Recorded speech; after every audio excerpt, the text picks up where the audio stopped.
우리가 신앙생활 중에 가장 중요한 일은 낙심하는 일이에요.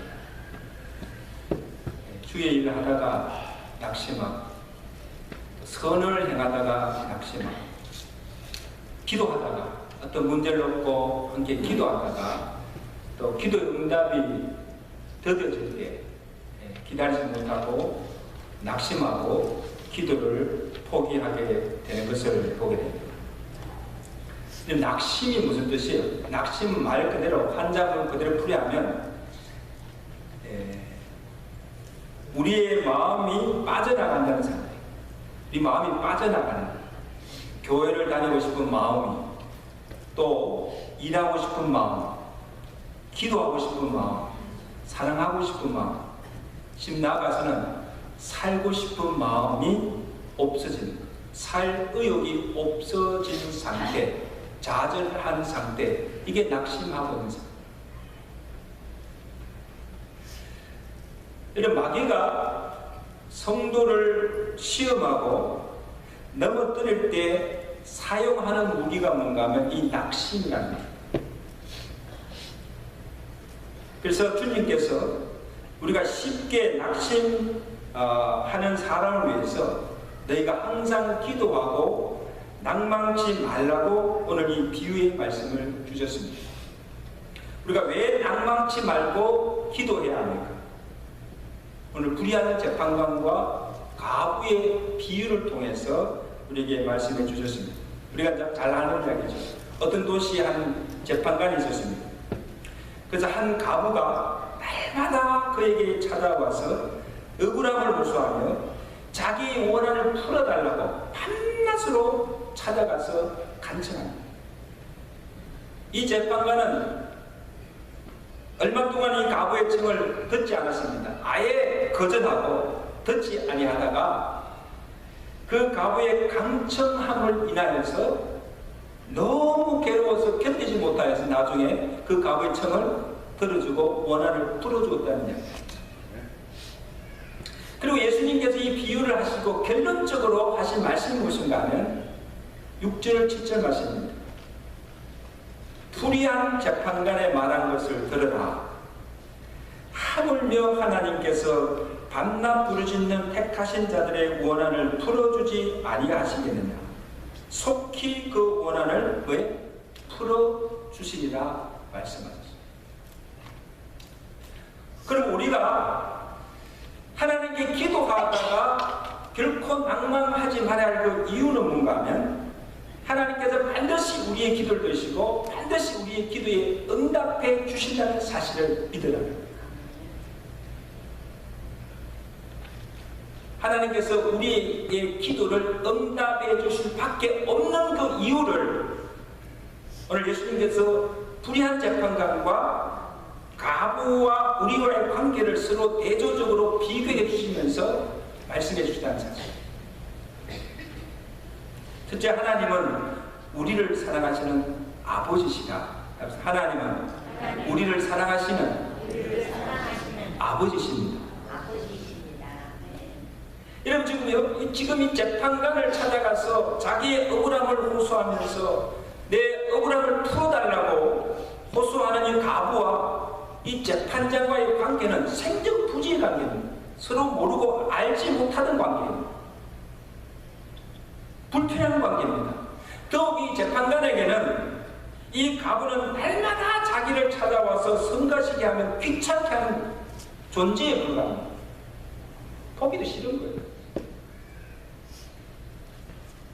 나중에 이 가부의 청을 들어주는 그 이유도 뭔가 하면 가부를 불쌍히 여기거나 동정해서가 아니고 또 이 가부가 하는 것이 옳아서도 아닙니다. 5절에 보세요.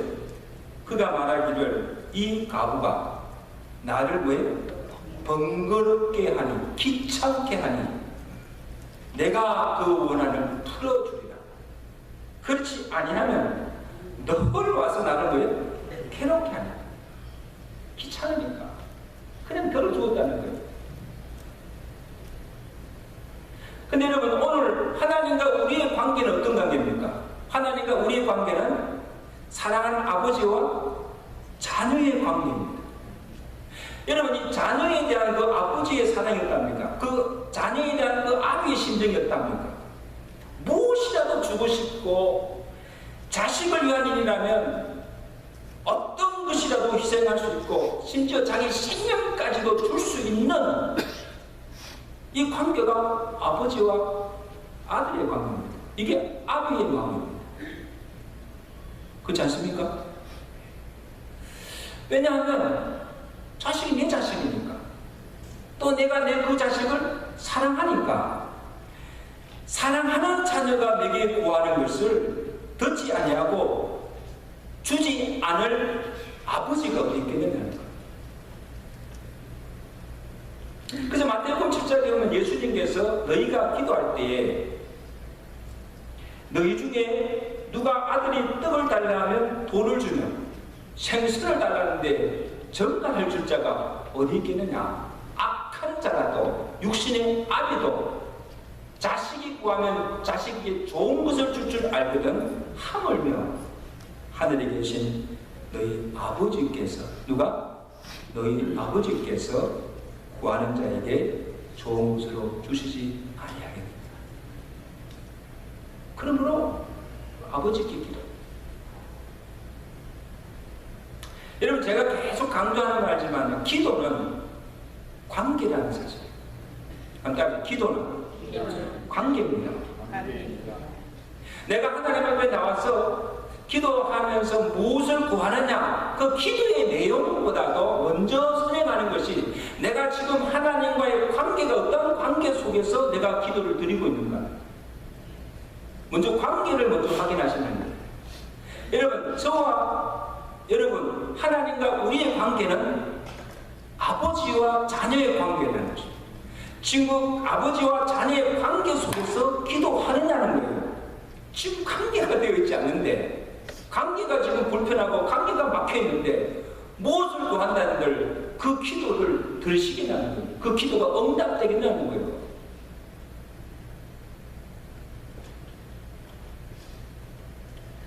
그래서 아버지와 아들 자녀의 관계 속에서 사랑하는 자녀가 아버지께 나아가서 구하는 마음으로 구할 때 아버지께서 그 구하는 것을 반드시 들어주시는 거죠. 주님께서 우리에게 이렇게 기도하라 가르쳐주신 주기도문에 우리가 기도하는 그 대상이 누구라고? 하늘에 계신 우리 뭐예요? 아버지여 부릅니다. 그냥 하나님 하면 되지 왜 하늘에 계신 우리 아버지라고 기도합니까? 바로 이 뜻이 포함됩니다. 우리의 기도를 들으신 그 하나님은 나를 사랑하는, 내게 모든 것을 주시기를 원하시는 사랑의 아버지시라는 거예요. 그 아버지 앞에 나올 때 우리가 무엇을 구하지 않겠습니까? 그 아버지가 우리에게 무엇인들 아끼며 주지 않겠습니까? 그런 믿음으로 기도하라는 거예요.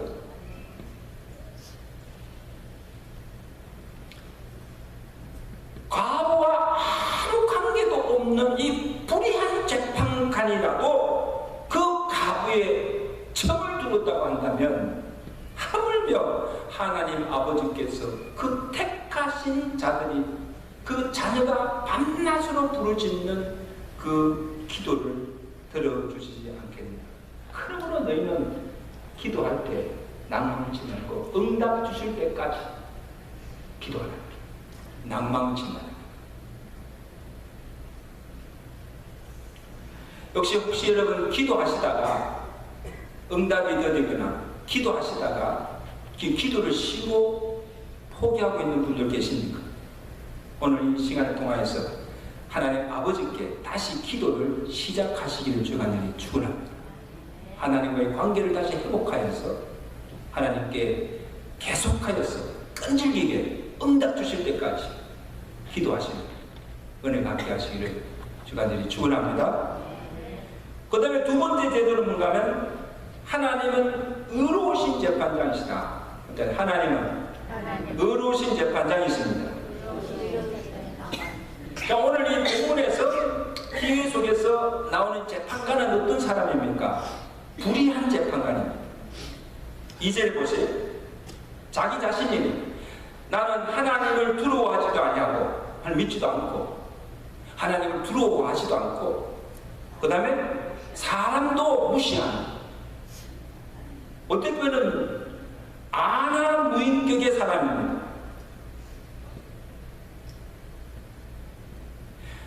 하나님도 두려워하지 않고 사람도 무시하지 않는 이 사람은 긍휼도 없고 정의도 없고 공의도 없는 사람, 악한 재판관입니다. 근데 오늘 우리의 기도를 들으신 하나님은 공의의 하나님, 의로우신 재판장이라는 거죠. 선과 악을 분별하시고 옳고 그름을 분별하시고 우리가 행한 대로 갚으시며 공의대로 심판하시는 공의의 하나님이심을 믿고 기도합니다. 그러니까 그 하나님 앞에서 우리의 억울함을 고소하잖아요. 우리의 억울함을 고소. 하나님 판단해달라고. 하나님 보소서. 내가 지금 이런 것을 당하고 있습니다. 주여 판단하여 주소서. 억울함을 고소하는 거예요. 우리 마음에 있는 것을 토로하는 거예요. 판단해달라고. 왜? 하나님은 공의의 하나님이시고 의의 하나님이시고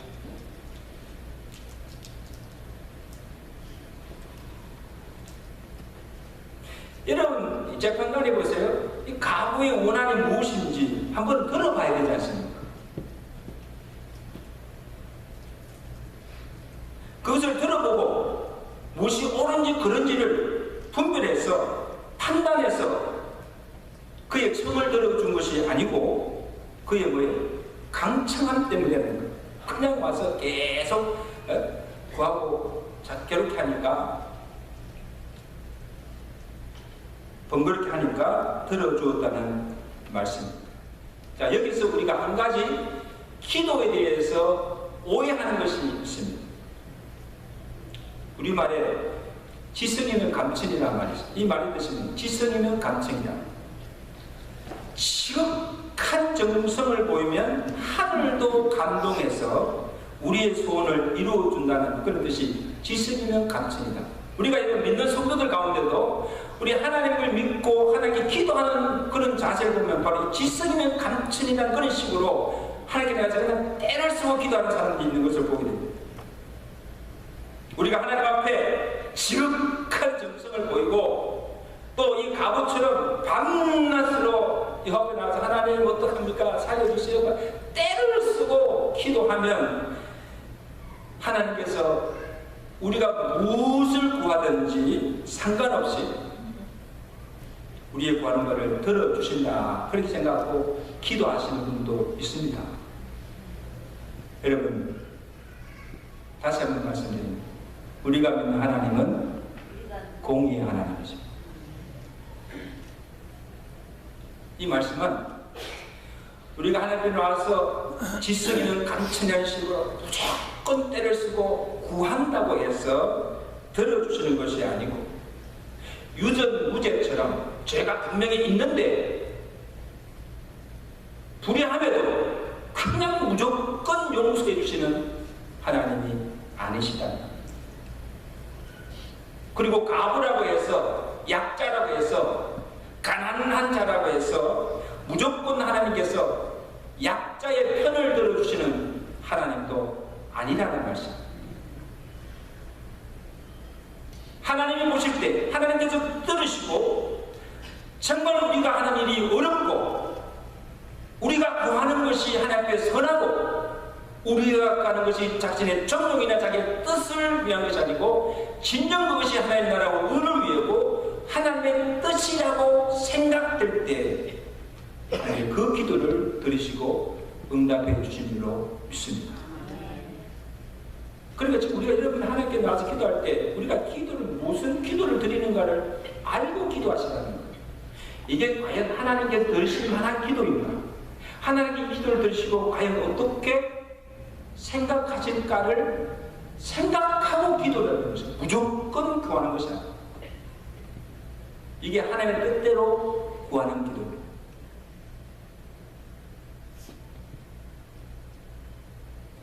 여러분 이 가부가 지금 재판관을 찾아온 이유도 무엇인가 하면 계속 거절함에도 불구하고 그가 강천한 그 이유는 지금 자기가 구하는 것이 옳다는 것을 확신하였기 때문입니다. 옳지 않은 일, 자기가 불의하고 자기가 잘못한 일을 가지고 억울함을 풀어달라고 계속해서 막무가내로 때를 쓸 수가 없는 거예요. 가부 나름대로는요, 확신이 있는 거예요. 지금 자기가 구하는 것이 옳은 일이라고 확신하기 때문에. 가부이기에, 약자이기에 당할 수밖에 없었던 부당한 일을 당하여서 그 일로 마음의 상처와 억울함을, 그 원한을 풀어달라는 거예요.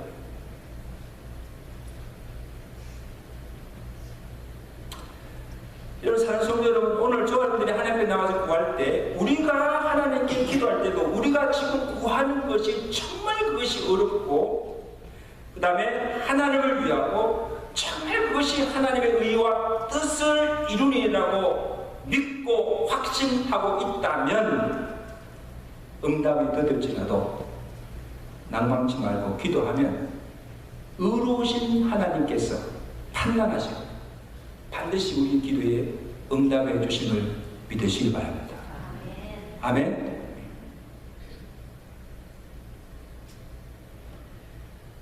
그 다음에 마지막으로 보면 가부와 우리의 관계를 대조하고 있습니다. 자, 지금 이 재판관을 찾아와서 사정을 아뢰는 가부는 혼자입니다. 주위에 아무도 없어요. 성경에서 가부는 어떤 자로 묘사되고 있습니까? 가장 힘이 없고 야작한 자를 가부에 비유하고 있습니다. 지금 이 가부에게는 아무도 자기를 도와줄 자도 없고, 자기를 찾아와서 위로해 줄 자도 없고, 자기의 신원을 들어주고 힘이 되어주고 대신 대변해 줄 사람도 없이 지금 홀로 그 불의한 재판관에 가서 계속해서 홀로 지금 싸우고 있는 거예요. 얼마나 외롭습니까? 근데 여러분, 오늘 우리에게는 우리를 돕는 자들이 많이 있습니다. 우리는 혼자가 아니에요. 절대 우리는 혼자가 아니에요. 자, 기도할 때 보시죠. 이 기도하는 이 한 가지 일에 있어서만 해도 이 기도에 성삼위 하나님께서 우리를 돕고 계십니다. 자, 지금 우리의 기도를 들으시는 분이 누구십니까? 하늘에 계신 우리의 아버지가 우리의 기도를 들으시고, 또 우리가 그 하나님 아버지께 나아가며 기도할 때 우리를 대신하여 중보해 주시는 분이 누구십니까? 예수님이십니다. 예수님은 지금 하늘 보좌 우편에, 아버지 우편에 앉아 계셔서 우리를 위해서 중보하고 계시다는 거예요. 우리 기도를 올리시면 예수님께서 대신하여 아버지께 중보해 주십니다. 또 우리가 무엇을 빌 바를 알지 못할 때, 하나님의 뜻을 알지 못할 때 성령 하나님께서 우리의 연약함을 도우시고 우리의 빌 바를 알게 하시고 우리가 하나님의 뜻대로 간구하도록 우리의 기도를 성령께서 도와주십니다. 아멘. 여러분, 기도하는 거 어렵게 생각하지 마세요. 내가 기도할 줄 몰라도 우리의 기도를 성삼위일체 하나님께서 도와주시고 기도하게 하시는 줄로 믿습니다. 그러니까 우리가 기도할 수 있지요. 성령의 힘으로 기도하게 되는 거예요. 또한 그것뿐 아니고 로마서 8장 26절에 이와 같이 성령도 우리의 연약함을 도우시나니 우리는 마땅히 기도할 바를 알지 못하나 오직 성령이 말할 수 없는 탄식으로 우리를 위해 신이 간구하십니다. 오늘 예배 마치고 우리 목장 기도 모일 때 우리가 기도할 걸 알 수가 없게 하신 줄로 믿습니다. 이게 기도의 능력입니다.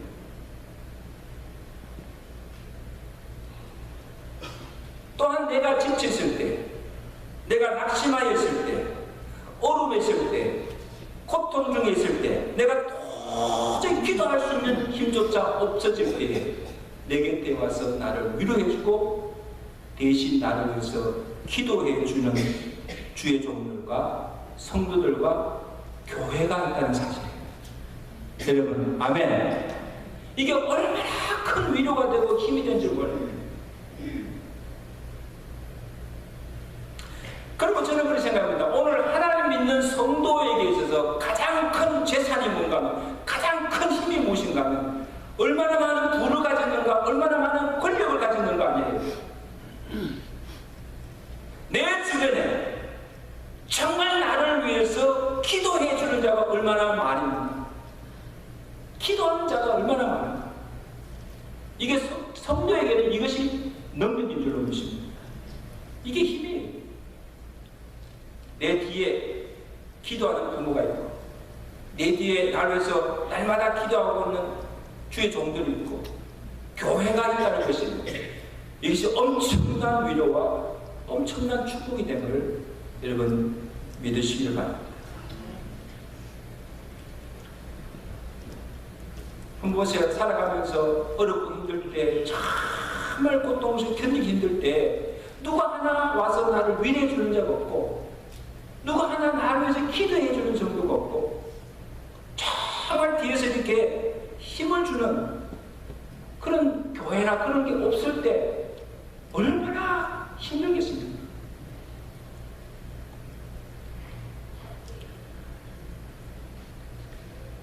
오늘 우리 성도들 중에 보면 아무리 2명 중에 있는 계신 분들이 성도들이 제일 많이 있습니다.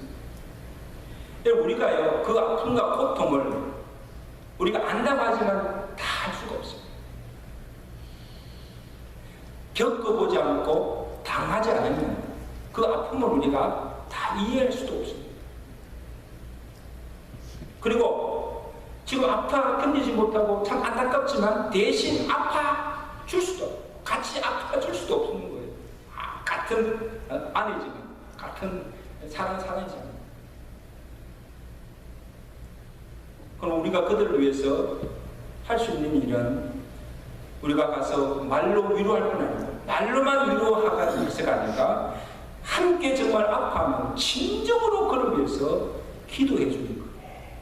이것이 그에게 진정한 힘이 되는 줄로 믿습니다.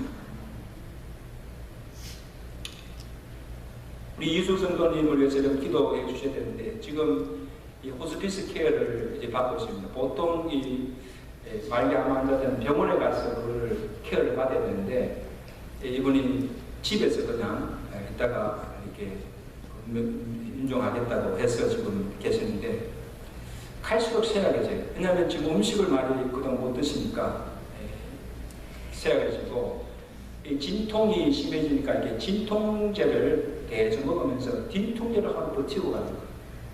이게 얼마나 힘들겠어요. 그래서 너무 힘이 들어서 나중에는 그냥 포기하고 싶고 그런 심정이 일어났는데, 지금도 자기 곁에서 헌신하고 간호하는 권사님 아내를 생각하면 죽을 수도 없다는 거예요. 여러분, 이 24시간 그 곁에서 그 간호하는 거예요. 이 보통 힘이 드는 게 아니에요. 원래 호스피스 간호사들이 계속 병원에서 케어를 하는 것을 이 권사님 혼자서 지금 그걸 다 케어하니까 얼마나 힘들겠어요. 날마다 찾아와서 기도해주는 주의 종을 생각합니다. 그리고 온 교회가 자기 위해서 기도해주는 걸 생각하면요, 막 힘이 나고 살구욕이 생긴다는 거예요. 그래서 제가 갈 때마다 간절히 손을 잡고 기도하면요, 손을 콕 잡고 막 눈물을 흘리며 기도. 아멘.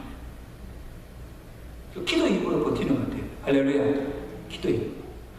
여러분, 우리가 평안할 때는 몰라요. 평안할 때는 그냥 잘 지내는 것보다 하지만, 이 한 성도들이 질병을 고통 중일 때나 옳은 일을 당해서 힘들어하고 있을 때,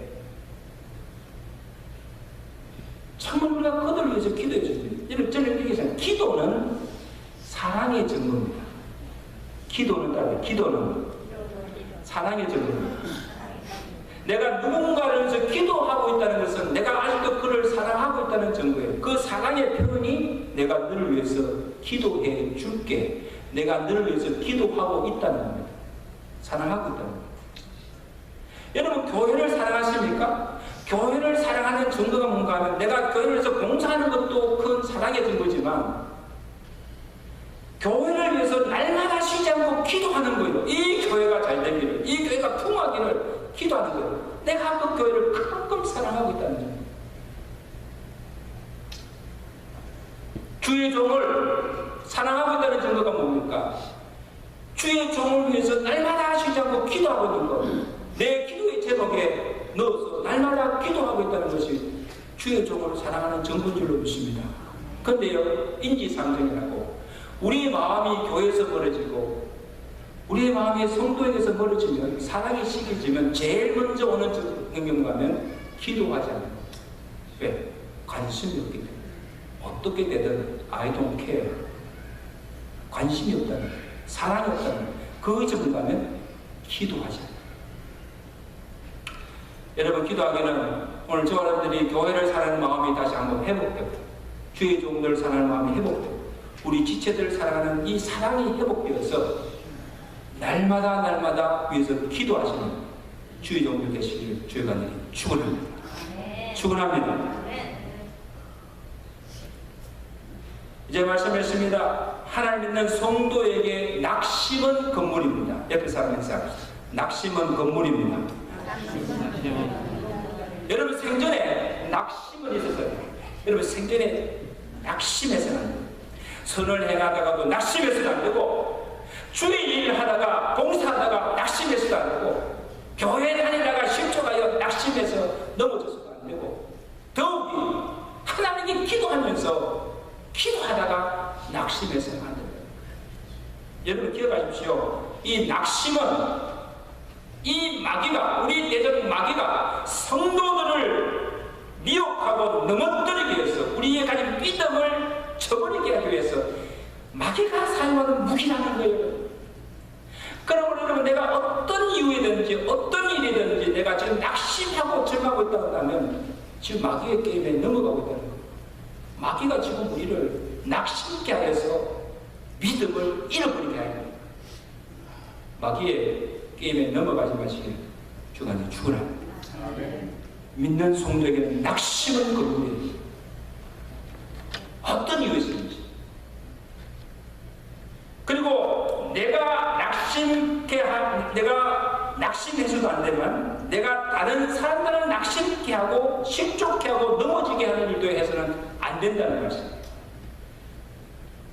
열심히 주의 일을 하는 사람이 일을 하지 않게 되고, 열심히 쉬지 않고 기도하는 사람들이 기도를 지시고, 잘 믿는 사람들이, 신앙생활을 잘 하는 사람들이 게을리할 때, 이것이 다른 사람들에게도, 믿음이 연약한 성도들에게도 그들을 낙심케 하고 실족케 하는 일이 되기 때문에, 나도 낙심해서도 않지만 나로 인해서 다른 사람도 낙심케 하고 실족케 하는 일이 있어서는 안 된다는 말씀입니다.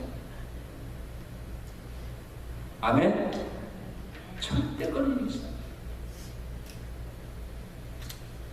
나를 위해서도 그렇고 온 공동체를 위해서도. 그래서 주님께서 경고하신 말씀은 가면 8절 말씀입니다. 참 무슨 경고를 하셨는데, 우리 8절 말씀 우리 다 같이 읽겠습니다. 시작.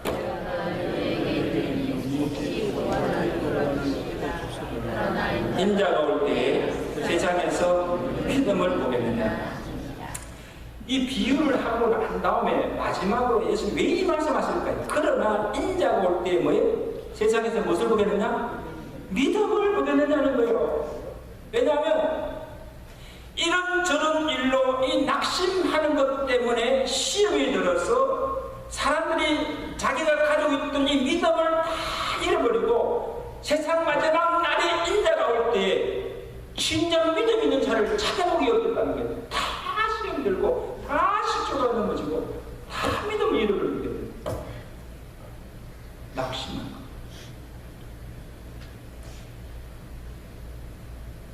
그러므로 너희는 무슨 일이 있어도 낭망치 말고 항상 주의 일에 힘쓰고 항상 기도하고 선을 행하며 믿음을 끝까지 지켜가라는 것입니다. 그래서 인자가 오실 때 주님 앞에 당당히 서는 믿음의 주의 종들 되시기를 주가 간절히 축원합니다.